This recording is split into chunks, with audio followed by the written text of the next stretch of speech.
Okay, good afternoon, everyone. Hopefully the weather isn't too awful where all of you are. I know some of us have been experiencing torrential rain. Hopefully you're not in amongst that.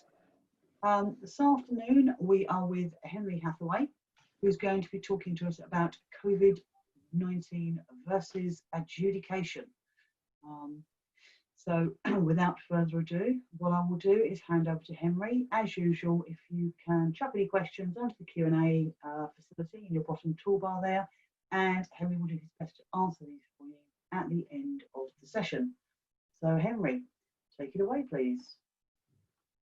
Hi, good evening, everybody, and thanks very much for joining. And I've been actually asked to repeat some of the contents. There's some parties joining this evening that couldn't attend yesterday morning, so I've been asked to go over some of the different topics. But in general, this is quite a free topic, so any questions that's coming through. The general nature of the topic is disputes post-COVID. How has COVID or coronavirus changed the nature of disputes, if at all, the future in terms of construction contracts? What we expect to see within that, especially in relation to how we expect for the changing time. So everything has really changed quite significantly for the nature of how contracts. Many different parties are expecting quite a lot of different disputes. Other parties are saying, well, maybe there won't be. And even in the last 2 days, which we'll talk about quite quickly, later on, how that's actually changed the nature of the actual case law that's been developed in the Supreme Court yesterday. So I'll talk briefly about that as well. But in the initial stages of COVID, while the brakes stopped everything in its tracks, many parties actually believed that adjudications would stop as well, or adjudication enforcements. And certainly in Ireland, there was a halt, but in the UK, in terms of nominations, but in the UK, it was quite full steam ahead. And actually, in general, the courts have done exceptionally well to adapt and adapt very, very quickly. Our own courts, TCC, the Technology Construction Court, was very, very much adamant that they would continue in certainly having Part 7 hearings online, and of course as well adjudication enforcements. Now, one of the first cases, of course, was that MillChris was a case that was heard for an enforcement of an adjudication, and there was actually an injunction brought about, which was to actually suggest that the process should not continue on account of the pandemic, X, Y, and Z, and that the application should be granted. And in fact, the application was resisted on the basis of it was possible. Certain jurisdictional points were brought about, but ultimately it was not a successful application. So that really gave a clear message from the court at that early stage to say this will be, as much as possible, business as usual. Disputes in the industry of construction, and courts did exceptionally well on those points as well. So in terms of adjudication running quite straightforward, it hasn't stopped, and ultimately then, as of yesterday, there's actually a possibility that there could be, in some instances, floodgates. And the reason I say that is, over the last number of years, liquidation and insolvency has been a considerable issue within construction and remains to be. In fact, we'll talk about the rates of insolvency. What was becoming quite apparent was a case arrived in the High Court and went on to the Court of Appeal, and eventually was heard in Supreme Court yesterday, or sorry, the judgment was released yesterday of the Supreme Court. And what actually was the case was Bresco. And Bresco surrounded a case by which there was a party which entered insolvency, and it concerned the ability of a referring party that was insolvent, entered into liquidation or any type of administration process, etc., to bring about an adjudication. The first instance, really, and the original adjudication had been before the original adjudicator was Tony Bingham, and essentially, the case surrounded, was there a jurisdiction issue, or was there an incompatibility between the insolvency rules and the actual Construction Act itself? And the tension really surrounded Rule 14.25 in relation to set-offs and overall sums that could be put forward.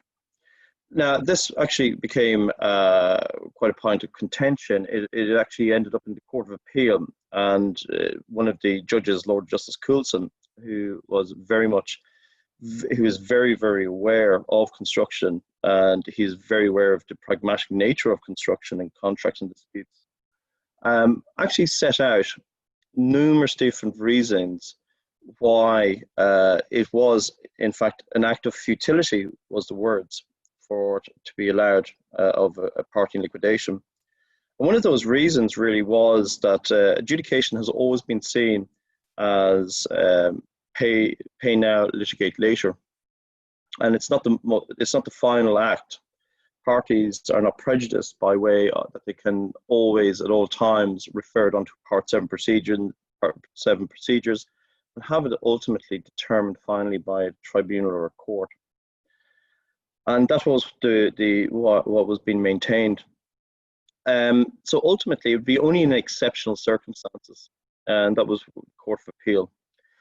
And essentially, it brought an end to the element of where, say, smash and grabs might be run by an insolvency practitioner.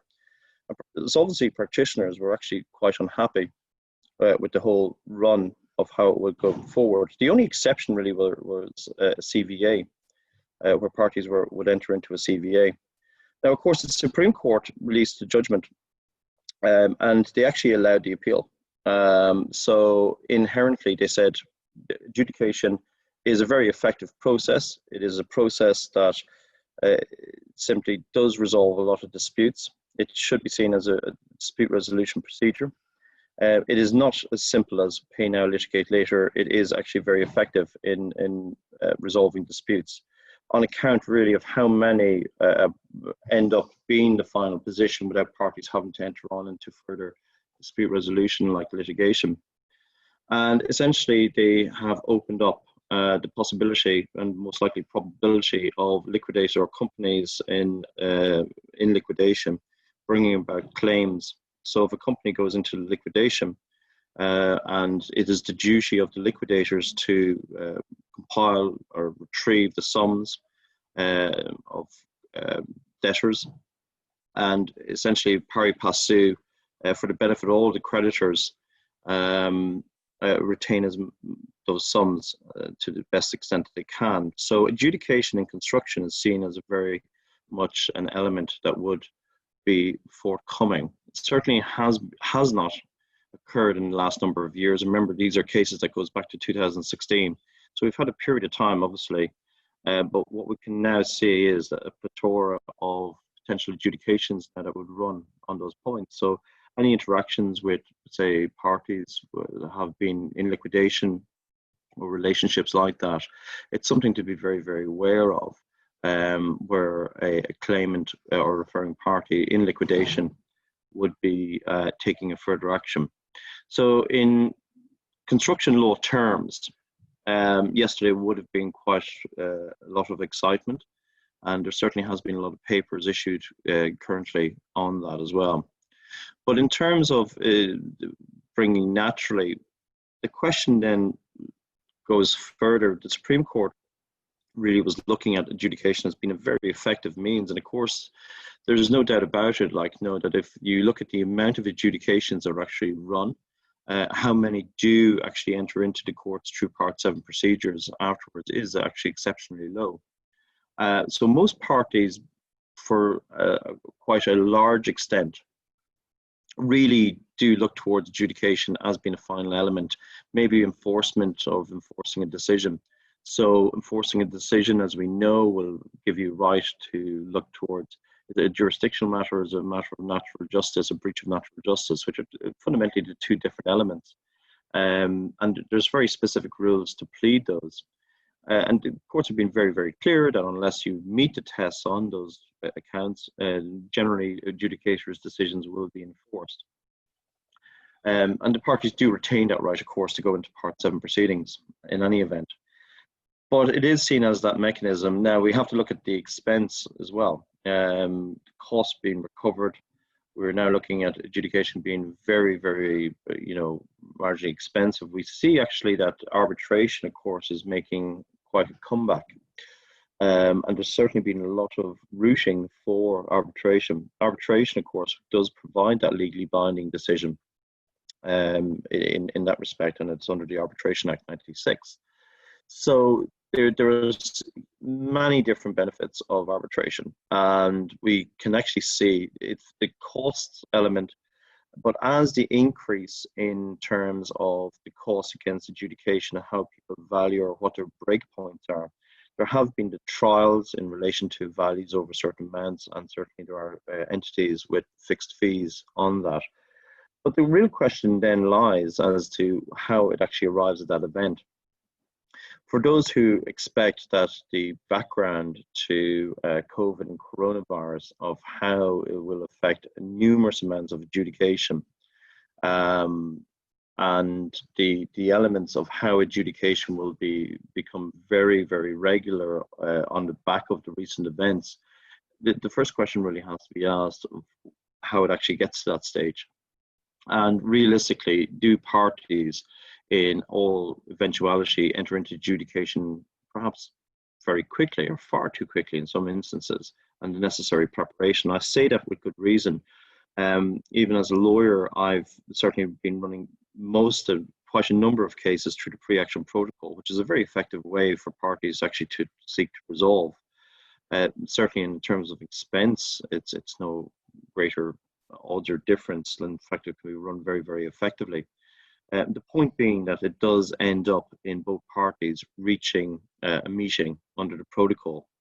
There's no obligation to enter into litigation. That's the one first point. They can actually pull away at that stage. In fact, they can actually go to adjudication at any point as Section 108. But I do think that needs to be more of an avenue. And I think the pre-action protocol actually does provide that, which is that parties broadly understand each other's case, and they understand the reasonings, or they understand the factual nature. Generally, it's not good instance in terms of ambushing. If there's a true intent to find out what the underlying dispute is, certainly the practice of a pre-action protocol. If that leads into litigation or if it leads into adjudication, they are choices that can be made thereafter.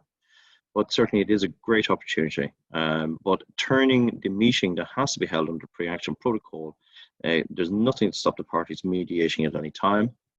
There's nothing stopping the parties holding that meeting.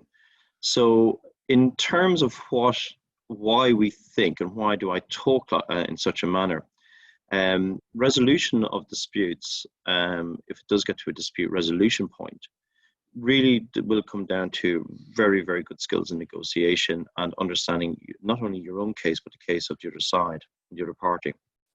Adjudication does suffer from the point of view that it is the timeline. The more complex the type of disputes, and certainly I haven't been involved in numerous M&E cases, and being a civil engineer originally, my comfort zone would always be quite a lot in engineering points. But even an M&E, mechanical and electrical instances of loadings, it can certainly test in a short space of time. So it's with quite good respect to some of my peers who certainly don't have an engineering background, that they can actually deal with it, or not, as much as they possibly can without the expertise. But certainly the engineering background does assist, but it is a very short space of time. The investigatory nature of it, and maybe these different elements are necessary. So I'd like to see quite a lot of the disputes actually turning into more negotiation points, and where parties are actually proving the point. But ultimately, you're only as strong as going to the table in terms of what your quality of your evidence. In the last number of years, having looked at all the cases that have won or lost, or in terms of the success rates, or all of those different points, why was it that we're always succeeding on certain points? And it's the quality of the evidence, realistically. and to build that picture and to really turn over those stones when it comes into those disputes. I've mentioned quite numerous times, you know, it's something that most people, I'll always repeat. When a dispute occurs, the first question will always be asked is, what did the parties intend at the time of contract? How did it change? Whose risk it was? And certainly even just a number of hours ago, going through, looking at preparation of claims and having taken receipt, the quality simply can vary. It can vary to such an extent. I've often seen which are developed valid claims, and you know, no doubt about it, on the basis of large narratives, which tend to become somewhat emotive, or certainly not hitting or biting in on those points really necessary. So if I see a claim that has been derived of being of the case of works being very complex or works becoming more and more complex, I'll always instantly ask, well, first of all, define complexity, or how does that relate to the rules or conditions? And even if that's the case, and even if there is a right, because there is no relevant event or relevant matter in JCT or compensation event that defines that complexity is one of those causes. Ultimately then, one would have to say, even if that is the case, whose risk is it? So parties need to be very, very clear. And I think that there needs to be more education and training in terms of the overall picture. Mostly parties who are very, very well developed in this instance ultimately will stand a better chance of avoiding disputes anyway. And this must be the point, is that we do avoid disputes. Ultimately, the costs incurred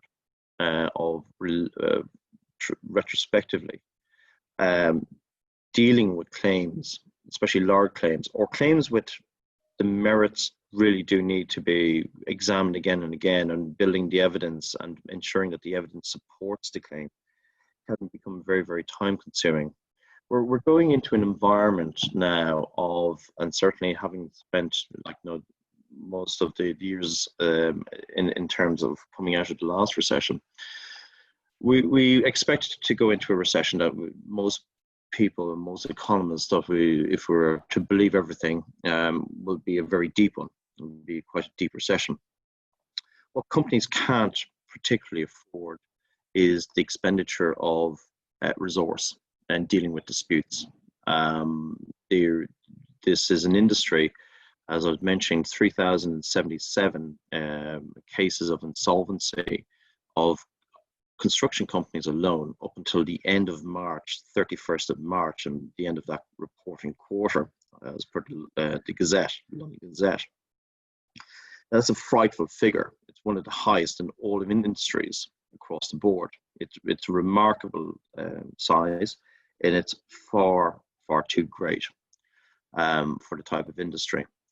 The troubling point about that statistic up until the time period is the 31st of March. This is before coronavirus or COVID has actually hit. This is a period of time that parties construction were already struggling. They were struggling from the latter part of last year. Most of the accountants that I discuss or talk with, or any of the economists I refer with as well, we're looking towards companies now looking at cash flow forecasts as soon as possible, all preparing. But it was an industry that was struggling for quite a long time, and certainly there was causes of blame towards Brexit for struggling. But if they are the type of rates that we have contemporaneously in respect of 31st of March, we can only expect to see what it will be like this time next year. The difficulties that are faced. So in what companies, the ability for companies when they do have to strip the fat and cut into the muscle perhaps, and become very, very lean in their operations, it's the last point of time that any company needs to be doing is actually adding resource or placing their resources into retrospective positions of all delays. So the ability, which is remarkably a lot cheaper, is to be prospective about anything. And I do think that this is going to be one of the key points. And I ultimately think that while most of our clients, and certainly the industry as a whole, is becoming more and more well informed, most QSs that I would ever meet will certainly know the effects of not issuing a payment pay less notice, the procedural nature of valuations, and all of these different points, even if on a high level. But so there is a greater amount of awareness than there was certainly 20 years ago, or even 10 years ago, in respect of operating. So the ability to switch that into a prospective nature, and this is going to become incredibly important over the next number of months. One of the difficulties with having such great schemes, such as VAT deferment, or indeed being able to late filing essentially of the company accounts, or indeed, suspension of wrongful trading, in effect trading while insolvent, absolutely not to help businesses, but that is one part of it. It creates a level of nearly obscurity of what the real picture is actually happening. So it leaves a lot of parties exposed to who are you actually contracting, or what the nature.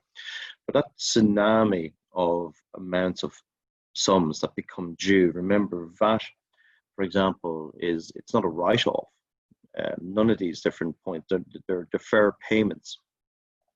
So as the whole industry contracts into a narrow funnel of availability and opportunity, those contingent liabilities coming right up behind leads to a very, very difficult potential future, especially if companies are not keeping those contingent sums to one side and preparing for that. But the same on what's happening on a company level like that will also be, of course, very much correct when we think about how we operate on each project level. The amount in terms of cash flow forecast, balance sheet tests on a monthly basis, all of these, there is no reason why these are not applied on a monthly basis to any given project. So the tightening of the accruals being recorded, or how parties actually record the expenditure. But when we actually talked about the basics of time delay analysis, how we actually exist on a project, the continuity and development of a baseline program, or getting those elements really correct. We talk about corporate governance, but we don't seem really to be thinking about the governance surrounding the administration of the particulars of contract. And I say this quite openly, having been a civil engineer and having worked quite numerous years within construction, it's all about getting the work done. And at the end of the month, get the valuations in, retrieve the money. And there are numerous different companies, and certainly a lot of our clients, who are actually starting to look at this and say, well, how we actually operate this, we can be that little bit more detailed. Most people, when they see about looking for an extension of time, is it we're not claims orientated, or what point, or what not? Or is it that it's just a matter of a right? It's an assertion of a right that's always there, that's governed under a contract. But all of the experience that has been saying at this moment in time is that, of all of the disputes I've ever tracked, that really when we break the entity, the progress into thirds, and you have that tension rising in the last part, the second third, and certainly everything becoming quite difficult in the final third. And when we look at the reasons why, we're getting quite late to the end of the progress, but we're now bringing up contingent liabilities of the contract and time from far back in the actual project, right at the very start. Now, this is what NEC was trying to fix. NEC, most parties will actually say it's very difficult to administer. They will actually dilute the effect, or they will. But essentially, what NEC, in its most basic terms, was trying to do was we fix as we go. So therefore, we bring it up to speed, the whole project, as a matter of fact, month on month by month. So therefore, at the end of the month, we have resolved the finances, or indeed, we've resolved the time element. That's why we have the accepted program at the end of every month, which supersedes all other previous programs. That was the purpose. but it became very much lost in its own way in some instances, like formulaic. If parties didn't oblige exactly the terms can lead to problems, and general compliance would actually underline. That's what it meant by the spirit of the actual contract. But there is good reasoning to consider those points and how, because the instance of final account disputes and dealing regularly, almost continuously, with at least a number of different final account disputes on my desk at any given time, it's always the same reasons. We can narrow down any issues in construction disputes down to maybe 3 to 5 issues maximum that can ever occur, and they repeat. And I've always been amazed that when some construction companies, they apparently repeat the same issues or the same issues again and again and again. And these are habits and trends and habits must simply be just broken for that to actually see the full benefit. So the ability to be perspective, ultimately then it becomes a very, very positive point of view in how parties are actually treating the problems as they foresee. Having the benefit of acting for funds and benefit of acting for developers, contractors, subcontractors, and of course designers and consultants, you see the full broad range of all the issues of how they actually, and you get to sit in many different seats. But there's simply nothing more annoying from a fund's point of view or a developer's point of view when a large claim comes in at the very end and a fund is trying to organize and see where they actually sit in the financing. So left to themselves, problems go from bad to worse. The more and more it prevaricates and leads on, the more and more likely it's going to end up in that type of dispute. So there's numerous different elements of dispute avoidance, and that's completely dispute avoidance. And most parties, when they talk about dispute avoidance, really what they're talking about is dispute resolution. But pure dispute avoidance is something that actually really needs to become part and party of everybody's vocabulary. So, but these are old skills, and the nature of understanding how we prepare the different form of knowledge is really what's going to carry an awful lot of projects and companies through these difficult period of time. I've spent quite a number of different periods, like not that I had foreseen or what's going to happen, but in the latter part of last year, I had spent quite a lot of time researching and wondering and looking into companies who in fact had become very much insolvent. So we're talking about in construction industries, we're talking about Amy, we're talking about the different difficulties at Interserve, and of course the famous one, Carillion, and the similarities between the different points of the size, of course. The elements of low margins, long payment terms, difficult or complex with very heavily dispute orientated, the commonality of all the different reasons, the low margins become really critical. One of the fears that we may have coming forward in the next months really is in terms of how costs or cost fluctuations are going to arrive as an impact. So therefore, when we look at the difficulty of materials or any of those very heavy laden elements, if materials take a substantial rise in prices, and we don't know, but it's a possibility, where will that sit against the rates that's already in, which are already remarkably tight? If property takes a substantial drop, as some parties are saying, even though it seems to be performing quite well in the interim period and that as you speak, well, how will that affect then those different margins? Will there be an attitude within the construction industry and that no matter what, they will beat the other price? And it's a very price driven, like in form of how tenders are accepted. So all of those interchange, and a lot of those repeat again during these periods of time, and certainly having learned an awful lot from the last major recession, those events are likely to repeat. But again, to suggest that low margins, so how parties actually analyze their risk in terms of how they actually deal with the restrictions in place of continuing contracts as they're required to be performed. And in terms of how they build up the redress in terms of what they actually require with following COVID. So we've talked very much about building the claim. Force majeure, of course, has been very much discussed, whether or not it is one of those items that's a relevant event. And one of the main points about it was that even under JCT, if a party is successful in demonstrating that is force majeure, how do we relate that to the money end of it? Because it's given you time. So if we're to look at force majeure in isolation for the time of lockdown, we're talking about a month and a half, perhaps, maybe maximum 2 months in terms of the construction element of sites. So what happens to the remainder?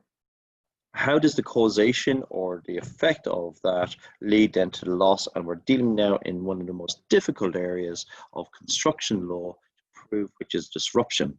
You haven't been materially stopped, prevented fully in respect following return to work. But certainly your work has been disrupted. Certainly your time that you're spending is longer. Certainly your costs are increasing. So whilst you're in a complete disruption element of the claim, of course, on the basis that you're entitled to claim for disruption at this stage, of course, as well, because that's the next question. Isn't a contractor fully to bear the risk for all of these, no matter what? Carry out and complete the works by the completion date. It doesn't necessarily say, save for pandemic, save for coronavirus. So the element of risk of who bears all this risk, and is there any collaboration with these points? But even if we get to the point where we are developing it, how many parties, both consultants analyzing claims and of course contractors who will be putting forward the claims, how many have actually taken the time now to look at causation as an individual topic and to understand what causation is following the events, and then what the proper mechanism of measuring disruption is? Because the works haven't completely stopped, they've just been significantly disrupted. The differences between having parties in social distancing, the delays that are still continuing significantly in the supply chain, and of course then if the supply chain and all of those elements then become more expensive, how do we treat going into new contracts? We must be the case that new contracts coming forward, it is a foreseeable event now. Whether or not it was beforehand is a matter of contract and matter of circumstances of the fact, but certainly now it is a foreseeable point. So insurance policies being checked, very well understood, but also it is very unenviable in respect of being an estimator in this current climate. How do you estimate with any degree of certainty as to what will be the right answer in terms of quotations? Fluctuation clauses, do we now invoke fluctuation clauses? How do we measure those different points? So it's going to take really skillful different points now going forward, because it is a likely event. And with the narrow squeeze on terms, and as I said, if I mentioned that labor rates, how they're affected, are they reduced and passed down, as in some cases has actually occurred, or is it the case that materials actually rise? So where does that sit, and how does that sit within the business models of what is already low margins with increased payment terms, or how does the payment terms actually sit now? Because this will be some of the critical points. So the ability now to understand risk, and contracts, amendments to contracts in the standard form ought not, and they should never have been documents that are simply put into drawers and break in the event of a dispute. These are documents that realistically set out the conduct of the parties and how they actually perform or what is required of them during these periods of time. And if we don't have those and a dispute occurs, it will be resolved by somebody like a lawyer, and certainly it will be that a little more expensive. So the prospective nature of how these projects, this is going to be an incredibly difficult time and understanding on those different instances as well. But of course as well, we now have to also look at the parties that we're going to be interacting with, of course, because if we have these internal influences and internal factors, like, so we've talked about accruals, we've talked about the contracts, we like, how we view, but what about external parties? So how do our interrelation and coordination issues work on any given projects? Because even if we're not the problem, what if other parties are? So if we're a subcontractor and we have 10 other subcontractors in our vicinity and we're at the stage of the project, what if their works are actually affecting ours? And it's a very valuable question. It's an okay question to ask. But if I'm prevented from carrying out my works because another subcontractor is being affected by social distancing and by any restrictions, and I can't quite frankly get into that area, or I can't carry on with my works because they're complying with whatever the new restrictions or guidance, does that give me a cause of right? Should I be making those claims now? And how does that look and what does that say? So we must actually start understanding the coordination issues between different parties and how the risks are allocated. Now, most main contracts, and this will be a warning sign for most subcontractors, but most main contractors will most likely, and they do in any event, but actually put forward that the risk will be that of the subcontractor. In fact, they'll go further and they'll actually say that they'll supplement with other labor and then they'll cross-claim on those points and set off. So this is where it becomes really critically important to know where the value is and how those are. Ultimately, the rules are still the same. It's still the same words in the contract. It might make different terminology, but it's the events and how the application of those, and especially if it's with it caught in foreseeability. But if it's a relevant event, or if it's a later time, is it a relevant event or is it a contractor? There's only going to be three ways a delay is going to be analyzed. It's either going to be employer responsibility, contractor responsibility, or it's going to be a neutral event. One of those three is going to happen on that. So what are the rules governing to expose which one of those three it's going to be? So in all instances, as we now see it, these are the very, very reasons, if we're going to be looking at that there is a fruitful nature of disputes. But if we now look at what are the elements that we have to prepare, what guidance do we need? And if we have lacking or any points in preparation for what we expect is going to happen in the future. But if we see that now, what are the knowledge gaps or what is the different elements that we now need to start concentrating on? Because, in terms of, is it worthwhile to leave it to the end for a dispute? Or is it now to put the proactive nature of events in now to avoid that dispute and actually steer the elements away from a dispute and actually avoid? Disputes are costly and quite frankly, they can mean the risk. Dealing retrospectively in this environment rather than prospectively is incredibly risky. It's risky in any event, but certainly in this environment. Ultimately as well, the three elements of any final account, are we watching those? Are we looking towards those? Are we looking towards the defects? How do we deal with defects as a common cause? So it's real straight looking at all of these problems that continuously arise and just paying that attention. But if we don't have the necessary information, how do we go about getting that necessary information to avoid those disputes in the future? Okay, well, thanks very much. And any questions, do ask. Okay, thank you.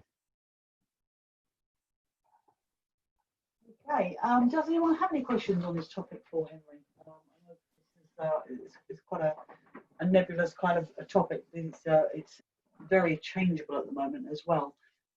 So if there's nothing you wanted to ask now, that's absolutely fine. As always, Henry's details, contact details are on the website. Please feel free to contact him directly. So thank you for that, Henry. It looks like you've answered everyone's questions beautifully, it would appear. So we will say thank you very much, and we will see you again soon. Thanks, Henry. Thanks, everyone, for attending. Hopefully the weather won't be too bad for the rest of the week and the weekend, wherever you are. And stay safe, please, everybody. We'll see you all again soon. Thank you. Okay, thanks very much.